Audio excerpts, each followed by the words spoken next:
അല്ലെ ഫിറോസ്, ഈ കണ്ണൂരിലെ കൊലപാതക രാഷ്ട്രീയത്തെക്കുറിച്ച് പറയുകയാണെങ്കിൽ നമ്മൾ വളരെ വളരെ പുറകോട്ടിലേക്ക് പോകേണ്ടി വരും. കാരണം അവിടെ ഒരു കാലത്ത് വലിയ രീതിയിൽ പാനൂര്, തലശ്ശേരി ഭാഗങ്ങളിലൊക്കെ നിരന്തരമായി കൊലപാതകങ്ങൾ നടക്കുകയും സ്കോർ ബോർഡുകൾ പോലെ ഓരോ ആൾക്കാർ തിരിച്ചും മറിച്ചും കൊല ചെയ്യപ്പെടുകയൊക്കെ ചെയ്ത വലിയ പരമ്പരകൾ നടന്ന കാലഘട്ടം ഉണ്ടായിരുന്നു.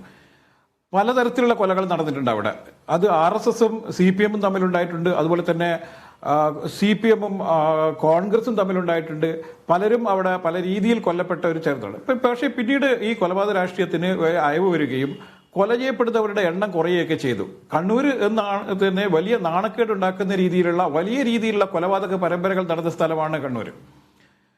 പിന്നീട് RSSും CPMും തമ്മിലുണ്ടാക്കിയ ചില ധാരണകളുടെ പ്രകാരം CPM RSS സംഘർഷത്തിന് അയവ് വരികയും എന്തെങ്കിലും തരത്തിലുള്ള പ്രശ്നങ്ങൾ എവിടെയെങ്കിലും ഉണ്ടാകുന്ന സമയത്ത് CPMന്റെ സമുന്നതരായ നേതാക്കന്മാർ തമ്മിൽ പെട്ടെന്ന് തന്നെ ഇടപെട്ടുകൊണ്ട് ഇത്തരം സംഘർഷങ്ങൾ ഇല്ലാതിരിക്കാൻ വേണ്ടിയിട്ടുള്ള പ്രവർത്തനങ്ങളൊക്കെ നടത്തുകയുണ്ടായി. പക്ഷെ നമ്മൾ ഇതിൽ ശ്രദ്ധിക്കേണ്ട ഒരു സംഭവം, ഇന്നിപ്പോൾ P. ജയരാജൻ പറഞ്ഞ ഒരു വലിയ സംഭവമുണ്ട്. ഈ CPM കൊലപാതക രാഷ്ട്രീയത്തെ ഒരു കാലത്തും അംഗീകരിച്ചില്ലെന്നും പ്രോത്സാഹിപ്പിച്ചിട്ടില്ലെന്നും എന്ന് ജയരാജൻ പറഞ്ഞു. നമുക്കത് സത്യം തന്നെ കൂട്ടാം. പക്ഷേ ഇതിൽ ഈ യൂത്ത് കോൺഗ്രസിന്റെ നേതാവായിരുന്ന, അല്ലെങ്കിൽ ചാലോട് എടയന്നൂർ എന്ന് പറഞ്ഞ സ്ഥലത്ത് ചാലോട് പ്രവർത്തിച്ചിരുന്ന ഷുഹൈബ് എന്ന യുവാവിനെ ഈ ചാലോടുമായി തില്ലങ്കേരിയും ചാലോടും തമ്മിൽ ഏതാണ്ട് ഒരു 20 കിലോമീറ്ററിന്റെ അകൽച്ചയുണ്ട്. ഈ സ്ഥലത്തു നിന്നും ഒരാൾ അറിയുക പോലും, നേരത്തെ പരിചയം പോലും ഇല്ലാത്ത ഒരു യുവാവിനെ എന്തിനാണ് ആകാശ് തില്ലങ്കേരിയും സംഘവും ചേർന്ന് വന്ന് കൊലപ്പെടുത്തിയത്? അത് ഒരു ജസ്റ്റ് ആകസ്മികമായ ഒരു തർക്കത്തിൽപ്പെട്ട് കൊല ചെയ്തൊന്നല്ല. ആ യുവാവിനെ വളരെ ആസൂത്രിതമായ രീതിയിൽ ആക്രമിച്ച് കൊല ചെയ്യുകയായിരുന്നു.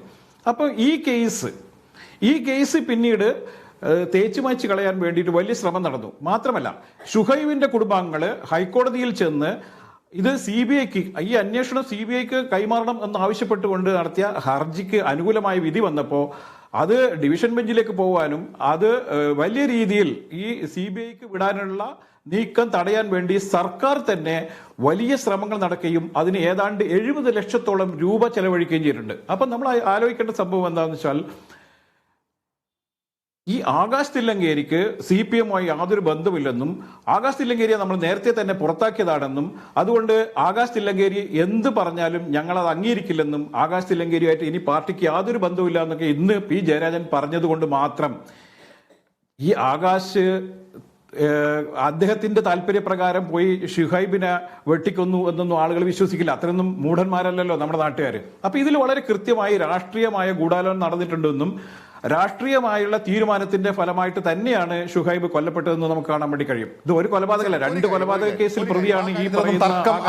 ആ കാര്യത്തിൽ അങ്ങ് പറയുന്ന കാര്യങ്ങളിൽ സ്വാഭാവികമായും ആകാശ് തില്ലങ്കേരി തന്നെ അത് പ്രത്യക്ഷമായി തന്നെ വ്യക്തമാക്കിയിട്ടുള്ളതാണ് എന്ന് വേണം കരുതാൻ. പോട്ടെ, എടയന്നൂരിലെ സഖാക്കളാണ് ഈ കൊട്ടേഷൻ ഏൽപ്പിച്ചത് എന്ന് പോലും എനിക്ക് തോന്നുന്നു ആകാശ് ഫേസ്ബുക്ക് പോസ്റ്റിൽ പറഞ്ഞതാണ് ഇപ്പോൾ വലിയ വിവാദങ്ങളിലേക്ക് പോയിരിക്കുന്നത്. ഞാൻ എബി ജോൺ തോമസിലേക്ക് ഒരിക്കൽ കൂടി പോവുകയാണ്. എബി, ഇവിടെ ഈ PJ ആർമിയുടെ അഡ്മിനായിരുന്ന, ആ പേജിന്റെ അഡ്മിനായിരുന്ന ആകാശ് തില്ലങ്കേരി, PJയുടെ വത്സല ശിഷ്യൻ എന്നൊക്കെയാണ് അത്തരത്തിലാണ് പറയുന്നത്. നമുക്കറിയില്ല, PJ അങ്ങനെ അത് അംഗീകരിച്ചിട്ടില്ല. പക്ഷേ ഈ ഷുഹൈബ് വധക്കേസിന് പിന്നാലെ പോലും ആകാശ് തില്ലങ്കേരി പാർട്ടിക്കാരനാണ് എന്ന നിലയിൽ തന്നെയാണ് P. ജയരാജന്റെ പ്രതികരണം വന്നത്.